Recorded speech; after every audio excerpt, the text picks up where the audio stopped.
ನಮಸ್ಕಾರ. ರಾಜಕಾರಣಕ್ಕೆ ಸಂಬಂಧಪಟ್ಟಂತೆ ಅತಿ ದೊಡ್ಡ ಸುದ್ದಿ ನಿಮ್ಗೆಲ್ಲರೂ ಕೂಡ ಗೊತ್ತೇ ಇದೆ. ಮುಖ್ಯಮಂತ್ರಿ ಸಿದ್ದರಾಮಯ್ಯ ತಮ್ಮ ಸ್ಥಾನಕ್ಕೆ ರಾಜೀನಾಮೆ ಕೊಡ್ತಾ ಇದ್ದಾರೆ.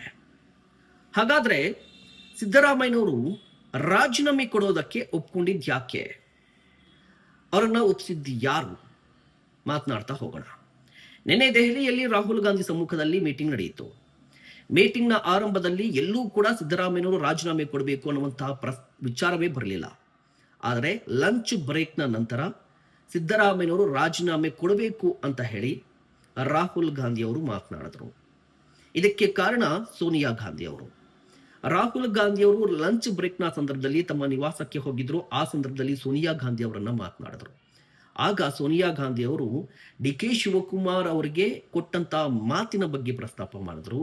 ಇದರ ಜೊತೆಗೆ ಡಿ ಕೆ ಶಿವಕುಮಾರ್ ಅವರ ಆಪ್ತರಾಗಿರುವಂತಹ ಸುರ್ಜೇವಾಲಾ ಅವರು ಕೊಟ್ಟಂತಹ ರಿಪೋರ್ಟ್ ಬಗ್ಗೆಯೂ ಕೂಡ ಮಾತನಾಡಿದ್ರು. ಆಗ ಸೋನಿಯಾ ಗಾಂಧಿ ಅವರು ಒಂದು ಮಾತು ಹೇಳ್ತಾರೆ.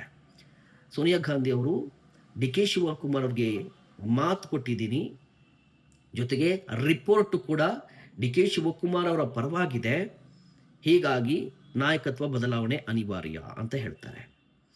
ಯಾವಾಗ ಸೋನಿಯಾ ಗಾಂಧಿ ಅವರು ನಾಯಕತ್ವ ಬದಲಾವಣೆ ಬಗ್ಗೆ ಹೇಳಿದ್ರು, ಅದೇ ವಿಚಾರವನ್ನ ರಾಹುಲ್ ಗಾಂಧಿ ಅವರು ಸಿದ್ದರಾಮಯ್ಯ ಮುಂದೆ ಪ್ರಸ್ತಾಪ ಮಾಡಿದ್ರು. ನೀವು ರಾಜೀನಾಮೆಗೆ ಸಿದ್ಧರಾಗಿ, ಡಿ ಕೆ ಶಿವಕುಮಾರ್ ಸಿಎಂ ಆಗ್ತಾರೆ ಅಂತ ಹೇಳಿದ್ರು. ಆಗ ಡಿ ಕೆ ಶಿವಕುಮಾರ್ ಅವರು ಖುಷಿ ಪಟ್ರೆ ಸಿದ್ದರಾಮಯ್ಯನವರಿಗೆ ಒಂದಿಷ್ಟು ಆತಂಕ ಶುರುವಾಯಿತು, ಒಂದಿಷ್ಟು ಬೇಸರವಾಯಿತು. ಕಾರಣ ಏನು ಅಂತ ಹೇಳಿದ್ರೆ, ಸಡನ್ ಆಗಿ ಹೇಳಿತ್ತು ರಾಜೀನಾಮೆ ವಿಚಾರವನ್ನ. ಆಗ ಸಿದ್ದರಾಮಯ್ಯನವರು ಮತ್ತೆ ಪ್ರಸ್ತಾಪಿಸ್ತಾರೆ, ಮತ್ತೆ ಹೇಳ್ತಾರೆ, ನಾನು ರಾಜೀನಾಮೆ ಕೊಟ್ಟರೆ ವಾಟ್ ನೆಕ್ಸ್ಟ್, ಎಲ್ಲಿಗೆ ಹೋಗ್ಲಿ ಅಂತ ಹೇಳಿದ್ರೆ, ರಾಜ್ಯಸಭೆಗೆ ಬನ್ನಿ, ನಿಮ್ಮನ್ನ ವಿಪಕ್ಷ ನಾಯಕರನ್ನಾಗಿ ಮಾಡ್ತೀವಿ, ದೊಡ್ಡ ಜವಾಬ್ದಾರಿಯನ್ನ ಕೊಡ್ತೀವಿ ಅಂತ ಹೇಳ್ತಾರೆ. ಸಿದ್ದರಾಮಯ್ಯನವರು ಅದು ಯಾವುದಕ್ಕೂ ಕೂಡ ಒಪ್ಪೋದಿಲ್ಲ. ಟೈಮನ್ನು ಕೇಳಿದ್ದಾರೆ. ಟೈಮ್ ಕೇಳಿ ಬೆಂಗಳೂರಿಗೆ ವಾಪಸ್ ಆಗಿದ್ದಾರೆ. ಇದರ ನಡುವೆ ಸಿದ್ದರಾಮಯ್ಯನವರು ಸ್ವತಃ ನಿರ್ಧಾರವನ್ನು ತೆಗೆದುಕೊಂಡಿದ್ದಾರಂತೆ ರಾಜೀನಾಮೆ ಕೊಡೋದಕ್ಕೆ. ಹಾಗಾದ್ರೆ ಸಿದ್ದರಾಮಯ್ಯನವರ ರಾಜೀನಾಮೆ ಕಾಂಗ್ರೆಸ್ಗೆ ಪ್ಲಸ್ ಆಗುತ್ತಾ, ಮೈನಸ್ ಆಗುತ್ತಾ?